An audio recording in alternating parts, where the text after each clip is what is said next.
Hello, everybody. Welcome to CB Bowman Live. And you know it's Tuesday, so we do challenges of the C suite. And you know what? I forgot to put my special banner up. So let's see if it works while we're live. There it goes, which talks about the upcoming ACEC conference. If you haven't registered yet, shame on you because we just negotiated a special deal with Methods. Now, don't tell me you don't know about Methods. Methods is the online learning platform for business. It's like masterclass. And they're offering a special deal during the conference. I mean, can we keep a secret? You know how I always do my secrets. It is truly special for those that attend. So look at the scroll at the bottom, go to the ACEC website and register. You will be so excited. Okay, so I think that next week we're not doing a show because the conference starts. We're not doing a LinkedIn Live show because the conference starts. So just check. You know how you can see if I'm having the show now. LinkedIn Live, LinkedIn is on top of it. You just go to my profile in LinkedIn and the show airs on my header. Could it not be easier? Kudos to LinkedIn. We gotta love them. So, all right. With that, let's talk to Peter. Peter is a hoot and he's handsome. I know I'm not supposed to say that, but he has the same color eyes as my husband. So I have to say that. And he is smart and so filled with information about leadership. We're going to go crazy today. So write in your questions. I think I have it set so I could see them. And if by chance you have to leave before we're finished, which I hope you don't, it's on YouTube. Remember that. We have a backup plan. So let's get started with Peter. Peter and I were just reminiscing about where we used to live and eat. And it is so funny because we were in the same place. He's older than me, so I was younger at that same place. I'm just saying, right? So, Peter, thank you for coming today. Oh, my pleasure. Oh, gosh. Introduce yourself. Tell us all about you. Sure. So I'm Peter Winick. I'm the founder and CEO at Thought Leadership Leverage, and I've got a podcast, which is Leveraging Thought Leadership, that I host. And, I work with all sorts of authors, speakers, consultants, academics, thought leaders, as well as organizations that are looking to scale the impact that their thought leadership has and increase the velocity by which they can monetize it. So small company, 10 people, and laser focused on thought leaders and been working with them for quite some time now. So, can you tell us who your some of the thought leaders you're working with? Oh man, well it depends how far we want to go back. I mean, we've worked with academics at Yale, Wharton, London School of Business, New York Times bestsellers, a lot of folks that we both know in the MG 100, a lot of folks in the Thinkers 50, a lot of folks that are coming from the business world. So former CEOs that are moving into the space. I mean, it's been a pretty long list over the last 13 years or so. And just as we were talking, because we are both part of MG 100, Well, I'm not part. Yeah. Well, we'll get you in. Okay. that list has gone from 100. My friend, your friend, Marcia. We have to let them know. You're almost at like 500 people, right? But and we welcome everybody. But we still like the name MG 100. It implies that we're just a special family, which we are. So now, Peter and I were reminiscing about where we used to eat. We both loved restaurants in the Lower East Side of New York. Yeah, exactly. And I couldn't remember the name of the place that I used to go for the most outstanding knishes in the world. What was the name of it? I think if it was the one I was thinking of, Jonas Schimmel on the Lower East Side, which was about the size of a closet. Yes, that's the one. That's the one. It was owned by Yeah. a woman back in the day. And my God, oh, you could, And I think someone borrowed her broom in 1936 and never gave it back, I think so. oh, you could smell those knishes for the entire block. And Yes. I tried so hard to make them myself, and disaster, disaster. I could still taste it just thinking about it. It had that sort of oniony garlic with that wonderful crust, and oh my God, oh my God. I am starting to salivate at the thought of it.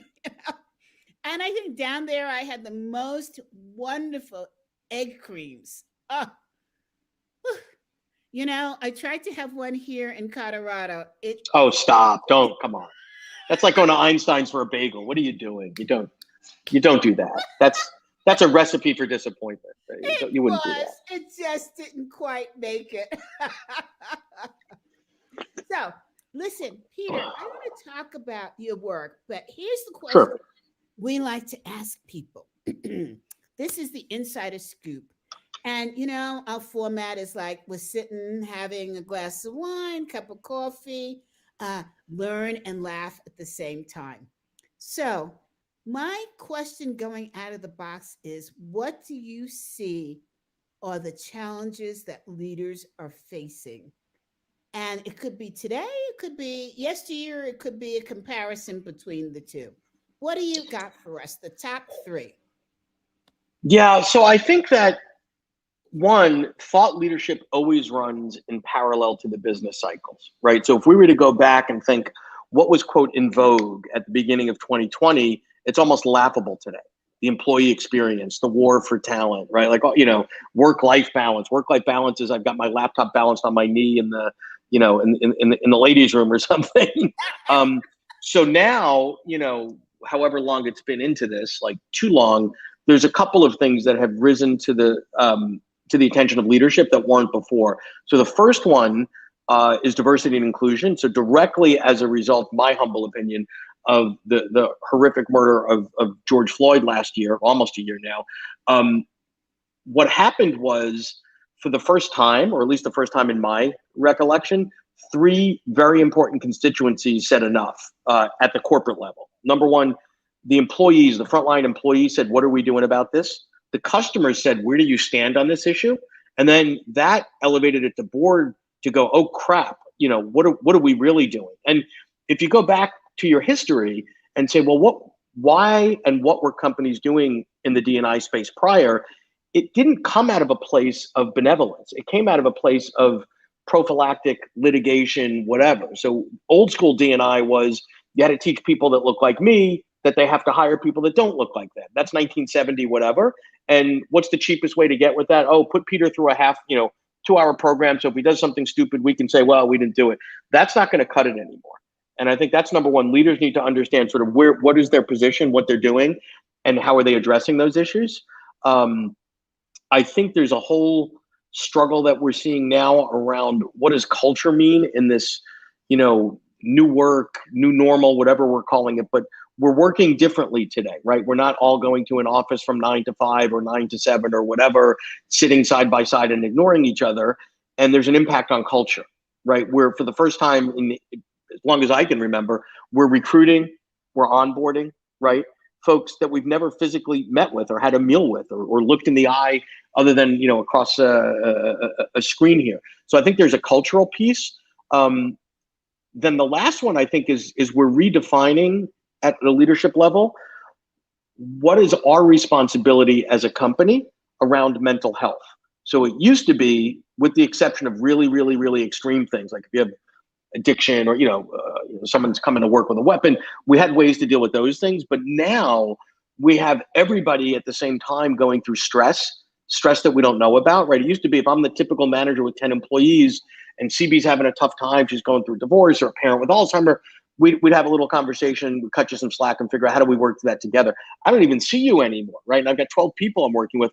Everybody's stressed out. Work for home for some people is a blessing. For others, it's a curse. Having a partner that's in healthcare might be an additional stress, financial stress, worrying about the health and well-being of your family. So I think there's redefining where those lines are. I mean, when I was coming up, 30 years ago, the mantra was check your baggage at the door. We don't care. We're here. We own you for, right? Remember that?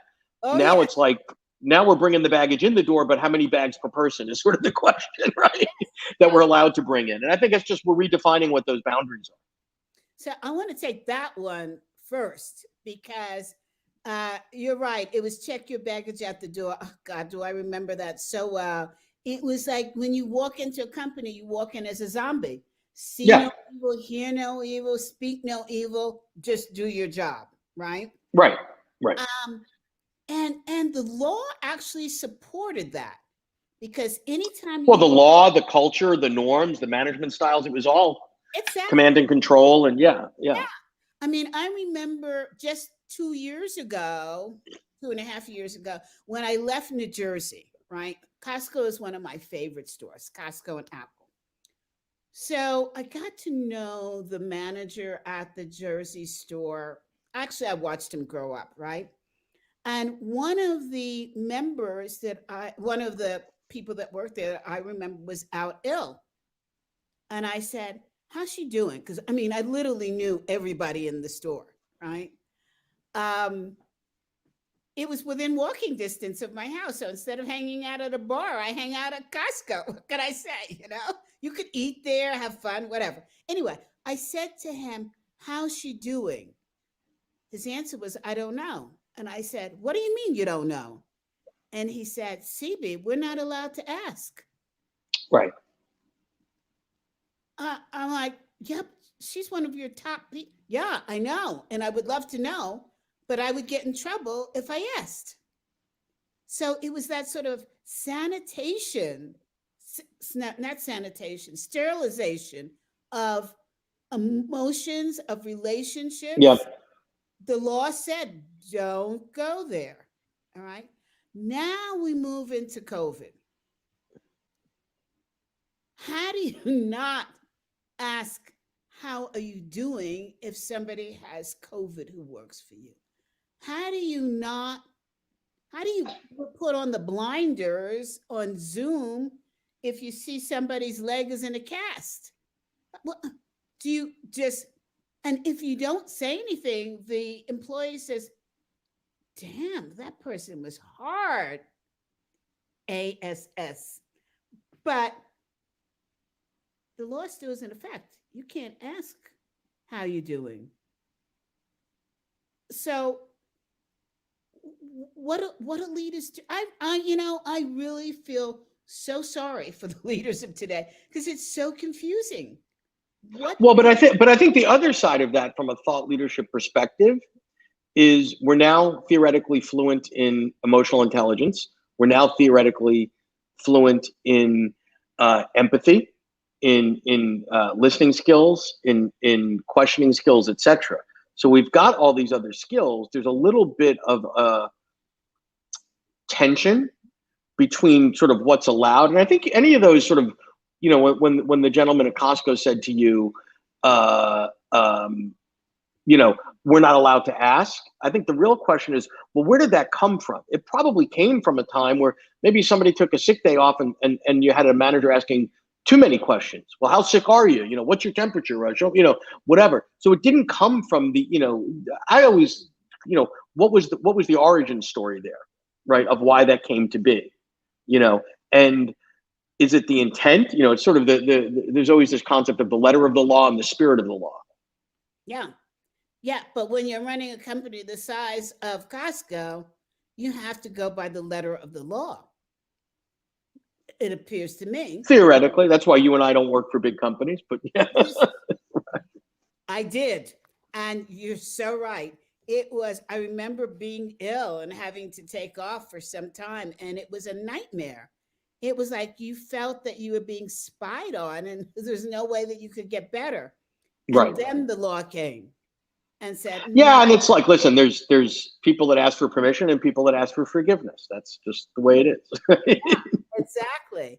So what advice do you have for leaders then? And back to the emotional intelligence and the empathy and the listening skills. I'm going to get lots of calls on this one.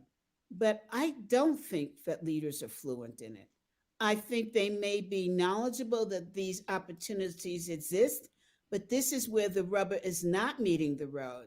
They don't know and they're questioning empathy. And in fact, some people have termed it the feminizing of leadership right now because it's not the same as our parents, even or Well, but colleagues. I mean, I think that's a broad brush, right? So I don't think that the old school command and control model is still in place at too many organizations. Even the military now is teaching everyone emotional intelligence. So the ultimate place where, because there are still places where you need command and control. Like we don't want to talk about how our feelings are. If you and I were firefighters and I was asking you to pass me a hose as a building's burning down, I kind of don't care about your feelings at that point. It would be, it'd be ridiculous.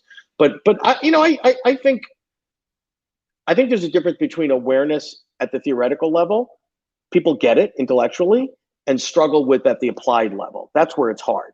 Yes, yes. And what's your advice then?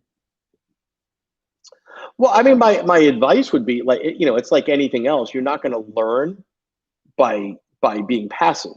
You have to try and find a low risk situation to develop the new capabilities and build on it. The biggest, highest stake, bet your career move, probably not a place to try out a new skill that you have, right? So you do it in tiers and manage the risk accordingly.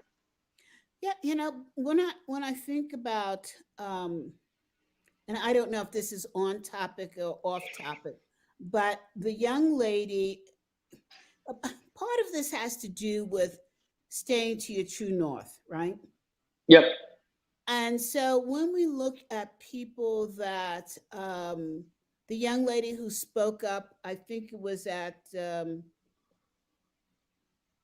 Google, who spoke up in defense of AI and the Hmm. fact that it did not.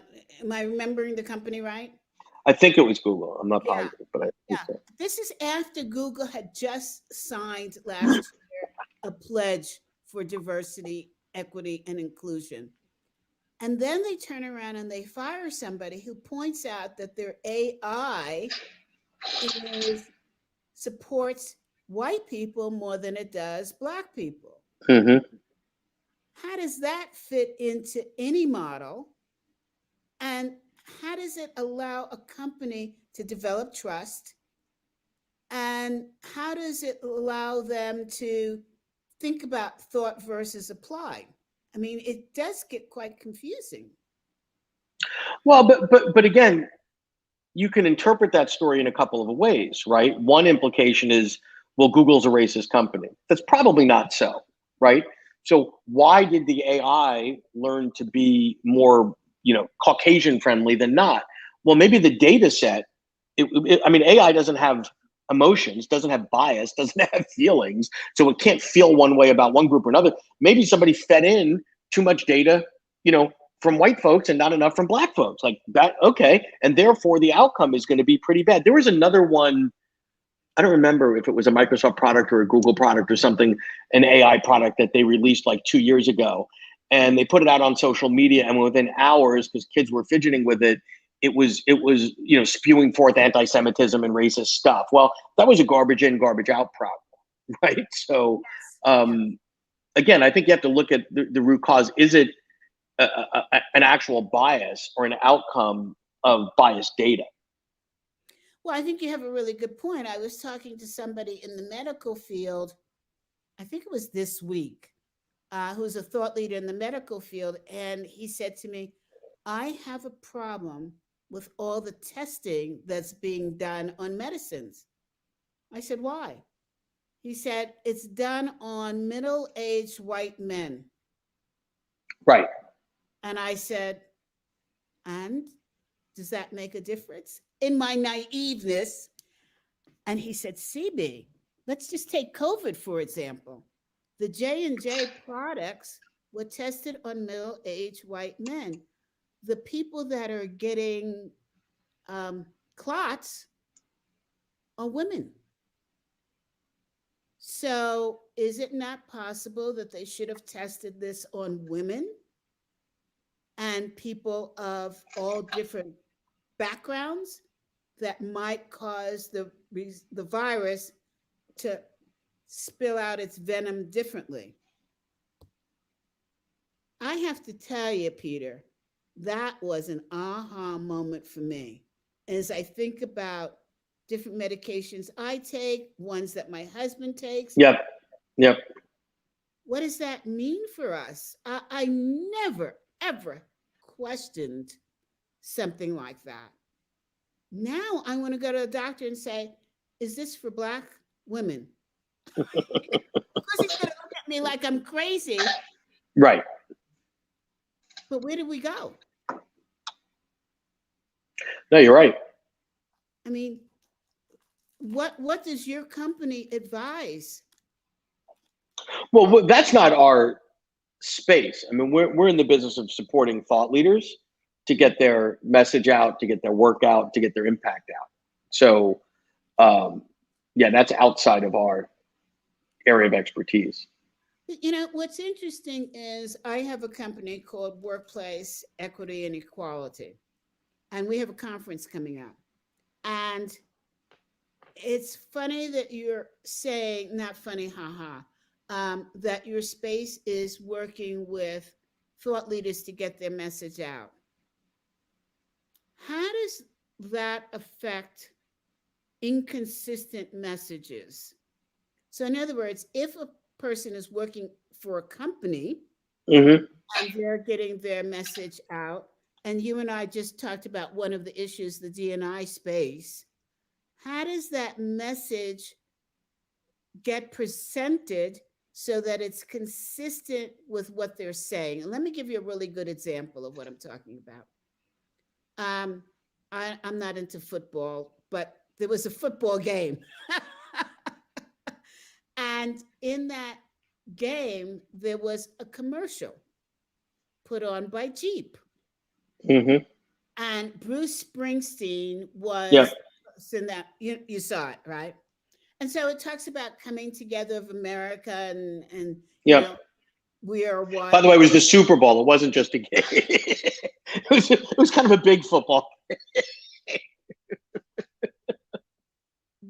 My husband is not here. He didn't hear that, right? Okay. Well, I won't tell him if you won't. Please don't. But so it was talking about coming together, basically, the message, right? In that commercial, there was not one person of color. Right. So if you're the CEO of Jeep, how does that present itself as a thought leader? Well, there's a lot of places where that should have been caught, right? So I don't know, is Jeep's customer, so let's play this out. Maybe Jeep, one hypothesis is maybe Jeep's customer base is 90% white.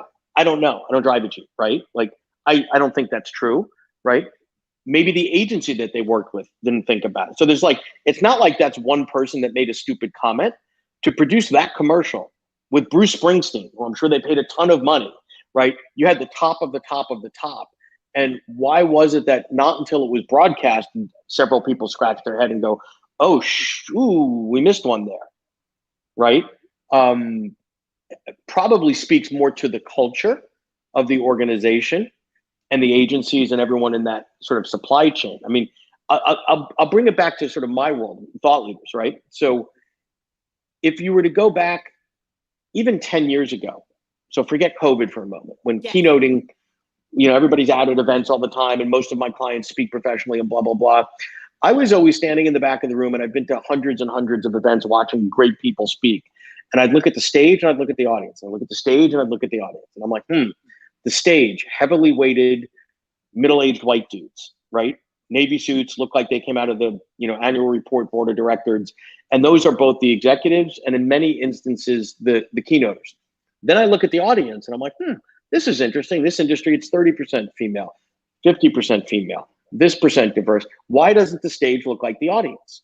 Why doesn't your leadership team look like your customers? And I remember even 30-something years ago, the Benetton ads were the first ones to show diversity in that space. And there's been a huge push right now in the thought leadership industry to say, wait a minute, they might not use this language. I don't want another 55-year-old white dude, right? Like, I need someone that represents us, whatever us means. Us could be generational, us could be ethnic, us could be LGBTQ.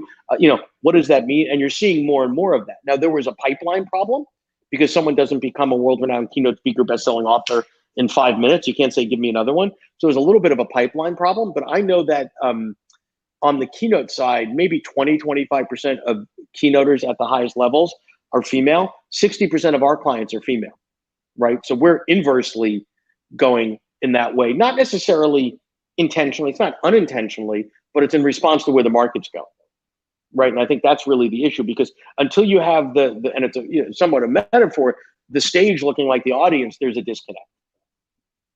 And I think whether that's your frontline employees and your customers. Think about, you mentioned Apple before. I love Apple products, right? And I know that when you go into the stores, their product, the stores, forget the physicality, but the people there look like a diverse set. They tend to skew maybe a little bit younger, of everything imaginable in this country in a good way. And they tend to be really passionate. I mean, I would imagine if you were a 26-year-old, techno dork, that would be the creme de la creme to be working for Apple. And they might not make it at some other retail, Tiffany or something, that's a little bit more, obnoxious, pretentious or whatever. They've got tattoos, they've got earrings, whatever, but they know their stuff cold, and they are the embodiment of the brand and the products. Mm-hmm. Absolutely. And I love it. It's funny that you bring up Apple, because I just had a situation where my husband gave me for Christmas the new iPhone 12 Pro. And I'm not a fan of it, I have to say. And then on top of it, I dropped it. And so, and the look on his face was priceless. What the hell? And so I put it off and it looked like the screen was cracked. And so finally, I got up enough nerve yesterday to call Apple, and I said, here's what's going on. And they said, when did you get it? And I said, Christmas. It was a gift. And they said, oh, Miss Bowman, send it back to us. We'll replace it. Right. I said, what, are you kidding me? And they said, no. And you have several options for replacement. And they went down the list, and they said, and by the way, do you have Apple Care? And I said, I actually don't know. We bought it through Verizon. They said, oh, what's the serial number? And I told them, they said, oh yeah, you're good. You have Apple Care. And I'm thinking, this would have been a pain in the you-know-what with another company. Right. And no way on this earth would I get, oh yeah, we'll replace it. Who does that? Right. Right? So yeah, they have me at hello. I'm never going to any other product, right? I want to go back to something. We jumped in and we started talking about, the 3 challenges that you see. But I want to go back and talk about your company. Mm-hmm.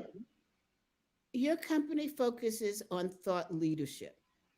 Correct. You explain to our audience, what does that mean? What does thought leadership mean?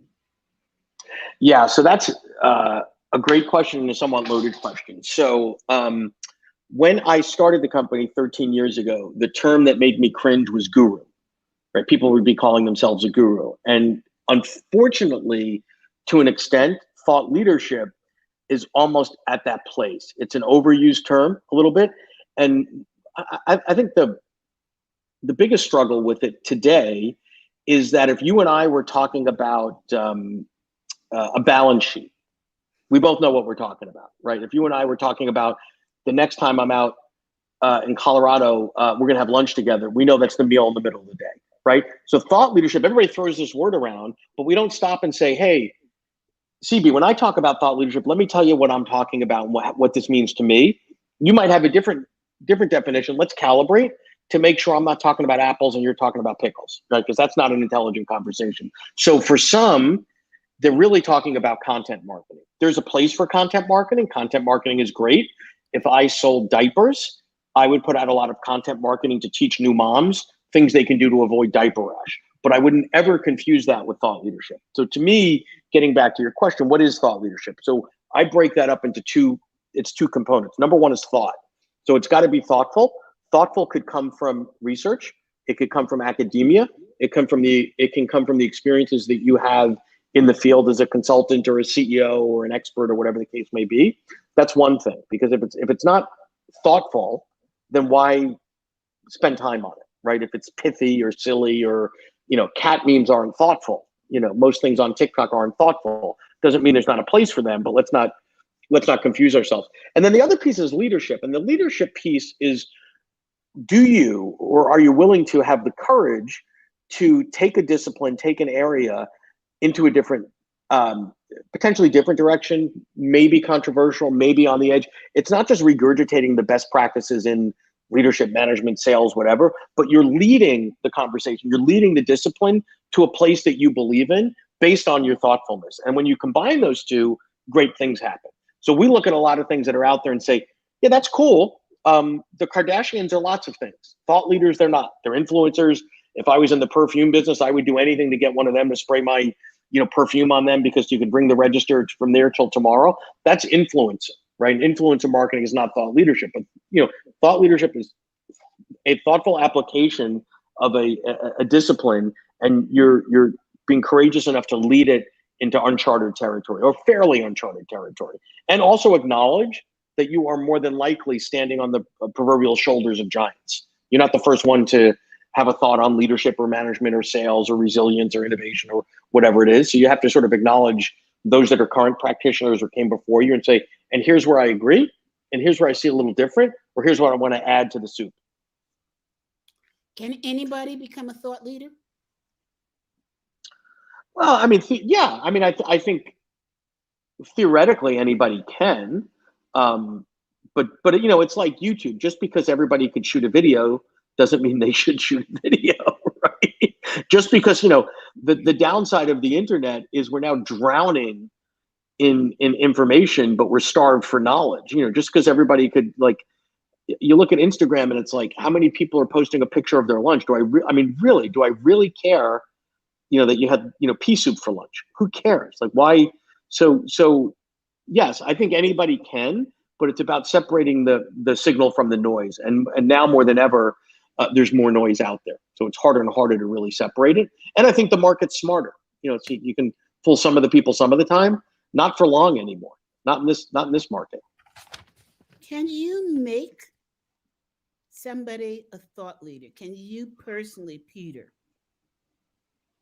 No, I can't make anybody anything. What I can do is, and my company can do, is accelerate through proven methodologies and processes and trial and error, things that they can do to increase the odds of there being a success. But I can't start with a blank slate. Like, if you're not coming to the table with a thought,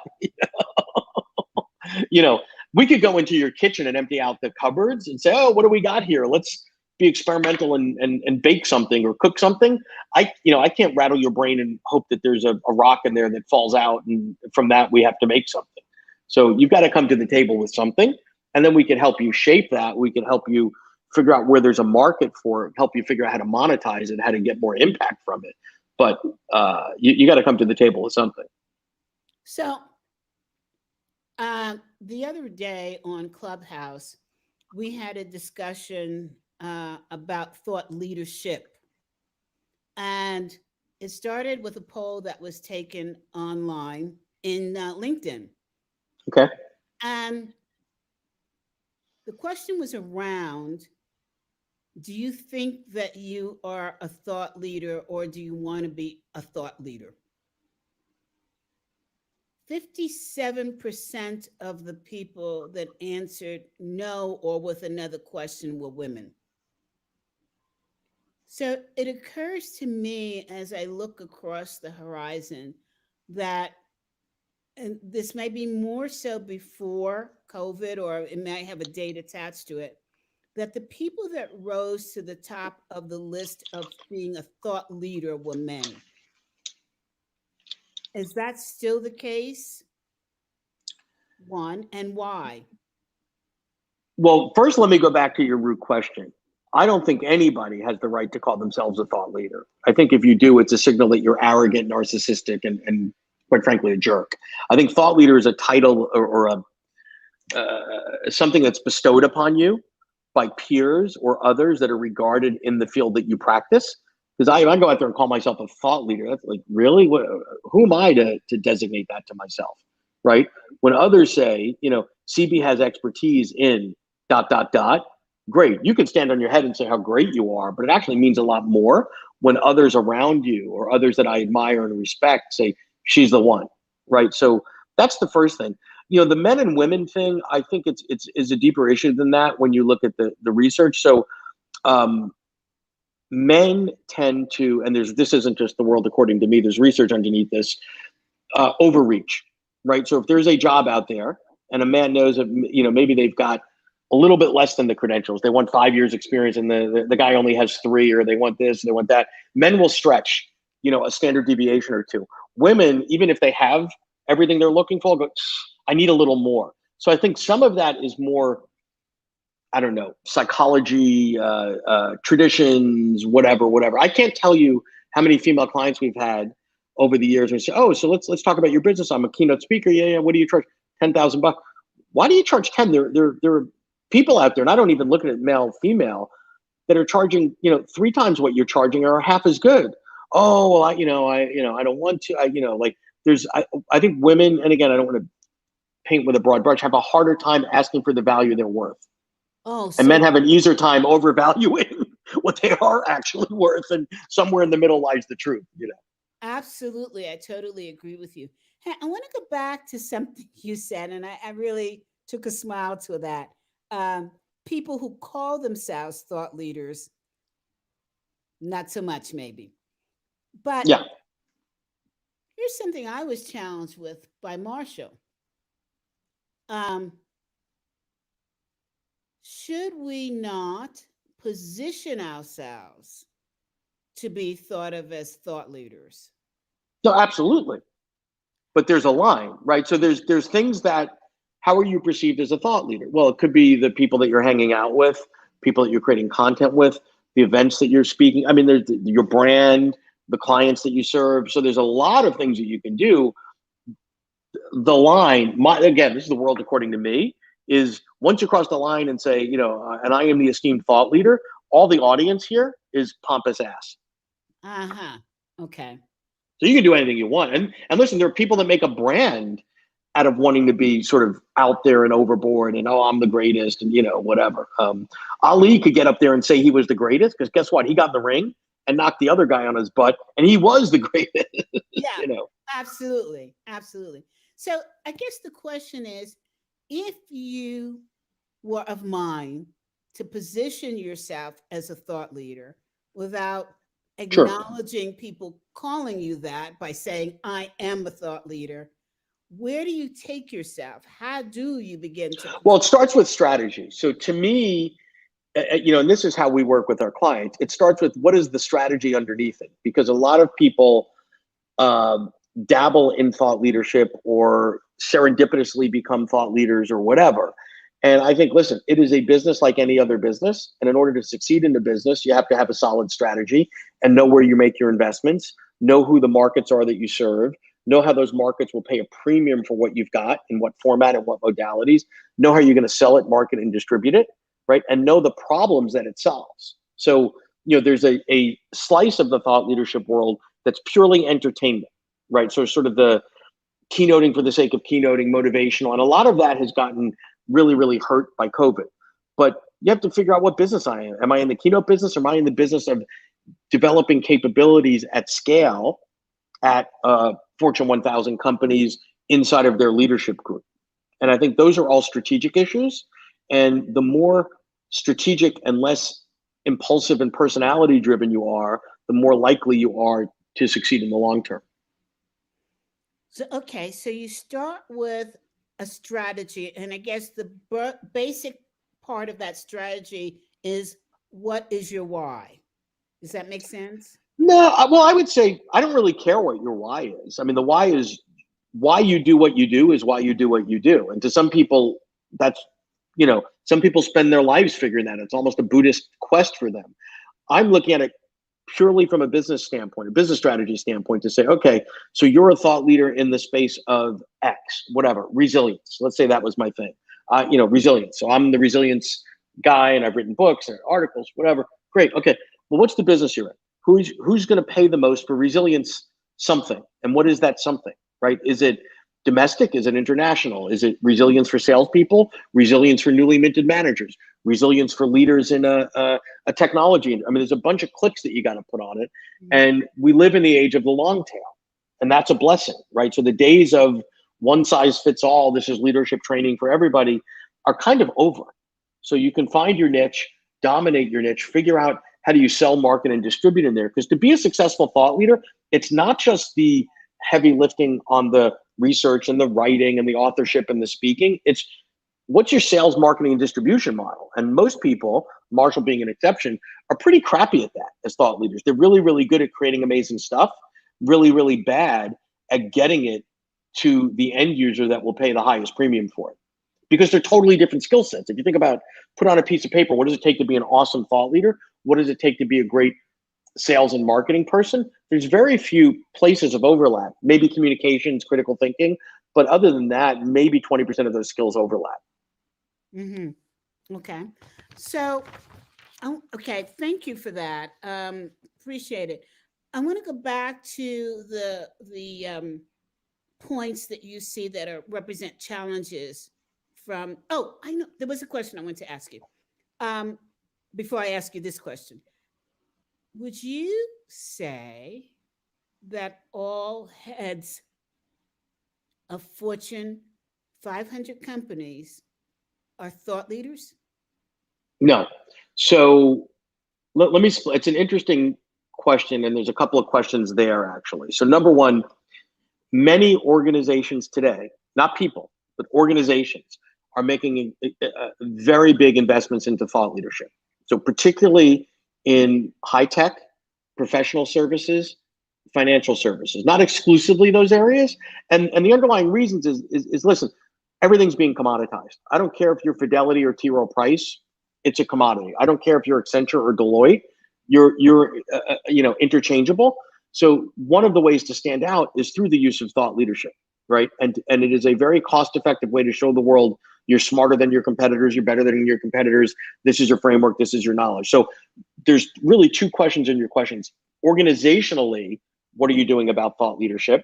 That's one question. A separate question that's sort of connected to that is, should our ... CEO, CFO, whoever, be a thought leader? And we have instances where board of directors voluntold their CEOs that we would like you to be a thought leader because we think it would position us give us some competitive advantage, etc. And that's okay. And there are other cases where there are plenty of CEOs out there that actually have a perspective, have a point of view, and then actually have the scorecard to back it up. Because do I want to listen to some academic from Iowa that's never left the ivory tower, or do I want to listen to a business leader that's actually been there in the trenches and gotten their nails dirty, and had experience running a business in 5 continents or something like that? So I think some CEOs would love to fancy themselves thought leaders and should, but I don't think it should be manufactured. But I think more organizations today should be thinking about their organizational thought leadership strategy and then institutionalizing who owns it. Yeah. And who is not one person.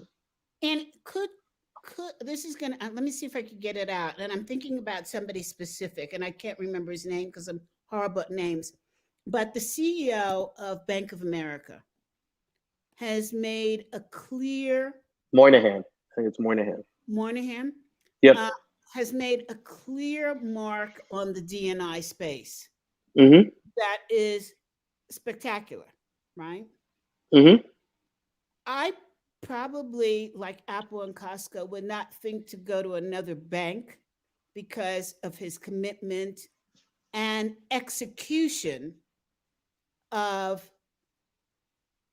projects, people, processes, and procedures in the D&I space for Bank of America. Okay, but stay there for a minute. So wherever you bank today, bank is, the ultimate commodity. right? A bank is a bank is a bank is a bank today. And there aren't that many to choose from at the highest level. So if you've been banking with whatever, JP Morgan, and you just continued to bank with them and you never really gave it any thought because there's always a convenient branch and, it works and direct deposit and all this and that. And then you realize, well, wow, Bank of America is more aligned with my values, more about aligned with how I look at the world. Then you go, now I actually have a reason. And it's not because their fees are $1 less or they're paying me 10%, 10 basis points more or whatever. I want to move my money there because I want to vote with my dollars. That's Yes. interesting. And that is a long-term competitive advantage to them.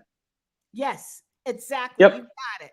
And so my question then becomes, is he a thought leader in banking, or is he a thought leader in the D&I space, or is he not a thought leader? Now, I can tell you from people that I've spoken to who head up their D&I space, to them, he is a thought leader. So there's that internal respect as a thought leader. And then you have people like me that are. So I would say from what I know, or what I which is limited in this instance, more of a thought leader than a thought leader in banking. A thought leader in banking might be, Elon Musk, who invented PayPal. That was a massive innovation that changed the way that we move dollars around. Yes. Versus what Moynihan's saying is like, listen, he's not saying Bank of America's got a better mousetrap. They got checking accounts and savings accounts and car loans and all the stuff the other do. They're using the diversity and inclusion piece as a strategic competitive advantage, the way they see the world and the way they apply it to their customers and the way they apply it to their employees. And by the way, they're not broadcasting that now for their health, right? They're broadcasting that because they want to use that. They've made those investments. They might as well get a return on it. Yes, absolutely. So, okay, so that's interesting that you could, in fact, be a thought leader on two different levels and then take that and use it to increase profits, right? Which is and I think not to split the hairs. Increased profits doesn't have to be for an individual. It can apply to an institution. Correct. I just want to go a half a step backwards. So there is this line between thought leadership and subject matter expert, right? So for example, if I was in supply chain, of frozen products, logistics or something, how do you get frozen chicken from the plant to the supermarket? And I'm the expert in that stuff. That's not thought leadership. That's subject matter expertise. It doesn't mean it's less valuable or less important, but it doesn't have wide scale application other than to technical people or people specifically in the industry. We tend to think of thought leadership having a broader application, broader reach, broader impact, and more people. I think I'm going to push back a little bit on that. Okay. Because if, in fact, somebody, for example, created a new delivery system, there was a series of specials.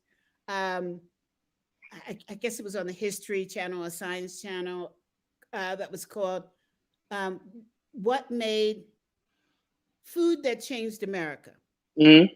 Something like that. It was wonderful, actually, and it talked about brands that made a difference. And the one that they talked about was Hydrox cookies versus Oreo cookies, right? Okay. And how they had to create a cookie that held up to bugs and humidity and had a cream filling and the shipping and all of that stuff. So all of it goes back to brand new technology. The people that created this kind of thing, are they not thought leaders?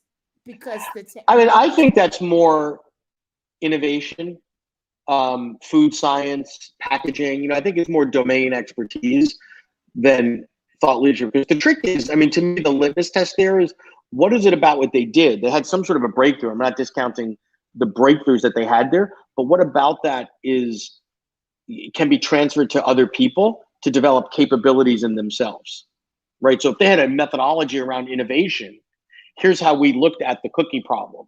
We broke it down into this, this, and this. Like, oh, I could use that in the jewelry business. I could use that in wholesale. So if you have a more of a framework that would help me do something I need to do better, then I would say yes. But I to some degree, it's an intellectual debate. I love this. I love this conversation, and we're almost running out of time. We didn't get to the talent portion yet. Am I supposed to juggle or something or no? Go Okay. for it. I don't have any talent other than this. So. Yeah, oh God, I was hoping you would start dancing on the table or No, something. no, nobody wants that. Nobody wants to see that. I want to go back to culture because that's an important piece of a shift of how how often we communicate with each other that's creating a new paradigm in culture. Tell me your thoughts about what's going on in leadership and culture shift. Yeah, well, there's a lot going on there. So We've I got think, 10 minutes. yeah, well, I think that um, things that we didn't have to think about before, we have to be deliberate about. So right now, most people are working remotely, right? And right now, what does that mean, right? That means that you're probably going from Zoom call to Zoom call to Zoom call to Zoom call. So back in the day, let's call it Q1 of 2020, if I was in my office and had 8 meetings in a row, there's different conference rooms. I'm getting there 5 minutes early. You're getting there 5 minutes early. You and I are catching up. Oh, let's talk about the other thing. Or, oh, what are you doing for lunch? The Zoom world hasn't accommodated that yet, right? Like that randomness. What happens after the meeting? Oh, everybody walks away, or those two go walk.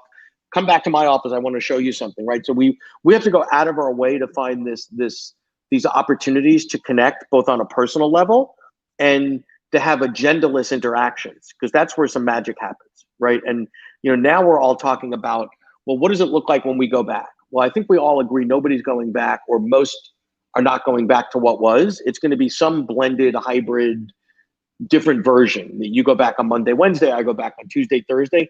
And I think it's going to increase our awareness of what we do and where we do it. Right. So most people were doing the 9 to 5 thing. They got to their desk or their cube or whatever, got in front of their computer, put on their AirPods, and continue to ignore everyone around them for 8 hours. Right? Now it's like, okay, if I'm only going to go to the office 2 days a week or 5 days a month or whatever it is, I want to make sure, geez, okay, the day I'm there is a day CB's there and I need to grab you for half an hour. I'm not exactly sure what, but I know I'm going to need a half hour of your time without an agenda. I know that that's probably not the days that I should be focusing on doing work where I just need to be alone and be left alone. Like, how do I take advantage of the space, the physicality, the collaboration, the creativity, and all that stuff? I think just going to raise the awareness of the impact on environment to task to outcome to creativity and collaboration. So, what are leaders thinking today? How are they going to respond to this? Are they still trying to figure it out? Yeah. Oh, no, this is like the biggest A/B test we've ever been through. So you've got one end of the continuum looking at the economics going, geez, if we can get rid of 40% of our office space, holy cow, how great would that be?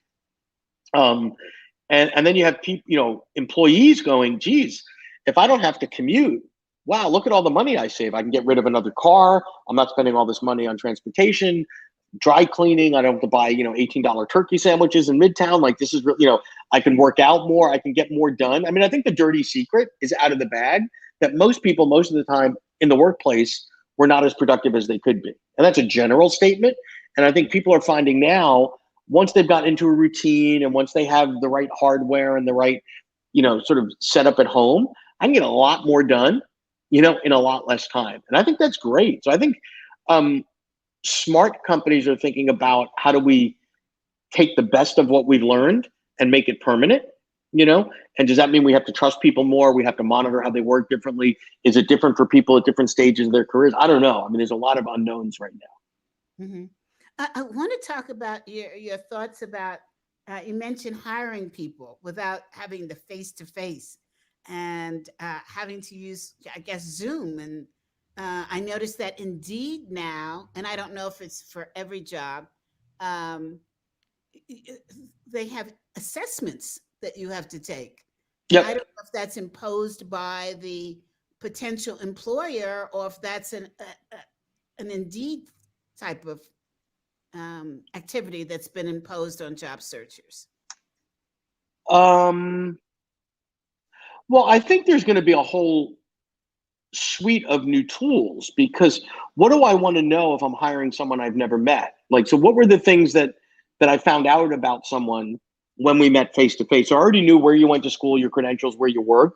Probably that social piece. And IBM used to be famous, and some of these other large companies, for executives taking executives out for a meal and Yes. Oh, staging. I And remember those. so remember the waiter stories at IBM? They would, the execs would take out a potential junior executive candidate and set up the waiter as a bit of a shill to be, and see how they treated the wait staff or the guy that opened the door or the coat check lady or whatever it was. And they judged that pretty stringently. If you were a jackass to a waiter, you aren't hired.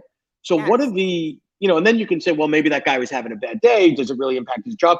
I don't know, but it was something that they did. So the question is now, how do I really get to know you in the Zoom world? And people are coming up with ways to do that and tools to do that. And I think if nothing else, COVID taught us that we shouldn't be thinking in binary terms. The only way to hire someone is to look them across the eye. Well, maybe it's better, right? Maybe it's not. Maybe it shouldn't be one-to-one interviews. Maybe it should be 5 interviews with people on my team, and then we all sort of hand in a standardized report of what we all thought about CB. I mean, there was a study that they did on orchestras, and orchestras were under hiring female professional musicians.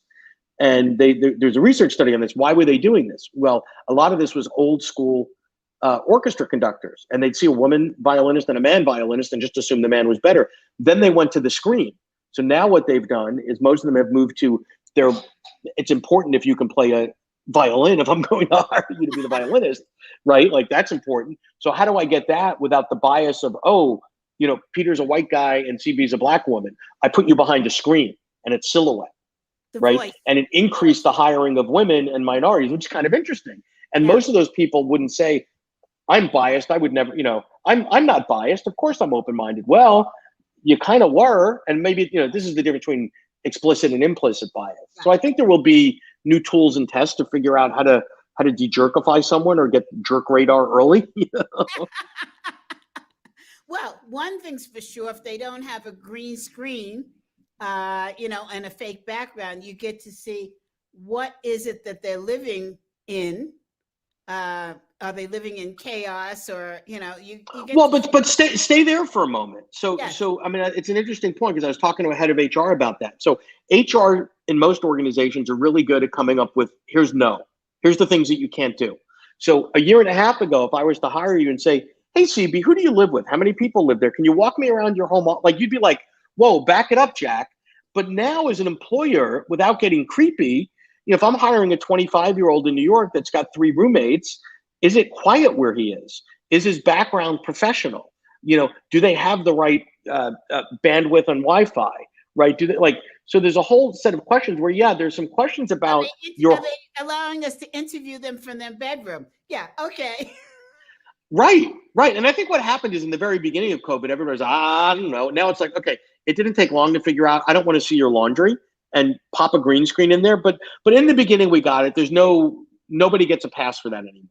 Right. It's been long enough. But I think these questions of what's home life like, not, what are your sexual preferences, so any of these sort of things, but like, do you have a quiet place to do the job up to the professional standards of this company? Do you have the tools that you need? Do you, what would get in the way? Is there a screaming baby? And like, I've been on calls with people where there's, a cat running back and forth across their desk. And if it's not someone I know, it's, oh, I got little kitty here. Like, okay, that's a little odd. Like, that's and maybe I'm old school, but it's like, you're not expecting that, but maybe it's a generational thing. So do we need to have thing, Peter? Right, but does HR need to have a pet policy and say you shouldn't have pets on screen? No, seriously, you shouldn't have pets on screen. So I think it opens up a whole new set of standards that we need to create. Well, you remember the famous story of a newscaster who was on Zoom and a woman walks in the background with children and the BBC guy, and he shoved the kid away. Yeah. Oh my God, that was pre-COVID though. But the kid went flying 100 miles an hour, and the woman, I think was a nanny or something. Yes. He was like ready to throw a shoe at her head or something ridiculous. Now, early COVID, we had those issues, right? And it was sort of like, okay, hey, we're all in this together, but we've had enough time to figure out how do I do what I need to do professionally and quietly and all that. Yeah. Well, Peter, we're out of time. This is not fair. Huh. I've Huh. enjoyed this. I've had to try. My mind had to keep up with how fast you were talking. It was a challenge. Well, you've been out of New York for a while, right? So Yeah, I have. And the the first altitude and the oxygen, right? So exactly. You're terrible. there we go. I have to get back to New York and get my New York on again. Yeah. I was warned when I told people I was moving out here. They said, "CB, you're gonna have to drop it down several notches." And I'm like, Take "What?" it, slow it down, sweetheart, right? Let's slow it down. And what I'll tell you what drove me crazy. Everyone here, every store you go into, how's your day going? What business is it of Yeah, yours? none of your, I mean, the New York answer is none of your effing business. Yeah. And the other one on Fridays. Have any plans for the weekend? I'm like, None of your goddamn business, right? oh my God, it's such a different culture. It's Right. a riot. And you go to the store to buy something like Saucy Susan, and they look at you like, what are you talking about? So the products are completely different. Like, how could they not have Poland Springs water in Right. Colorado? Right. Oh, I tell you, I thought I was sophisticated. Not so much when you move to a different state and you're not even in a different country. So there's no excuse. Hey, Exactly. Peter, Exactly. it's been such a pleasure to get to know you. Guys in the audience, guys and gals, I didn't know Peter before this meeting. And so when we went on pre-Zoom, I said, Peter, I don't remember how we met. What are we doing here? And Peter says, I think it was 6 months ago. This world, this new world, is so amazing to allow us to meet exciting, interesting people, as we were just talking about. And Peter is one of them. I'm so happy for LinkedIn Live and for the new normal, not for COVID, because I went through that, but our new normal that shook us up and allowed us to forge relationships that we probably would not have had the opportunity to do. So, with that, we're running a little bit over time because Peter was so fascinating. So, I'm going to blame him. And we will see you soon. I don't remember the schedule, but check me out on LinkedIn and we will see you soon. And don't forget to come to the conference, which you'll see me before then. And it starts next week. So, for that, have a great day. And what's my secret for the day? My secret for the day is think of yourself as a thought leader, but don't say the words because that could get you in trouble. Okay? Bye for now. And we won't be on this Thursday or next Thursday, but we'll be coming back shortly. So, again, follow me and let's see where we're going. Have a Thank you. great month. Bye, everybody.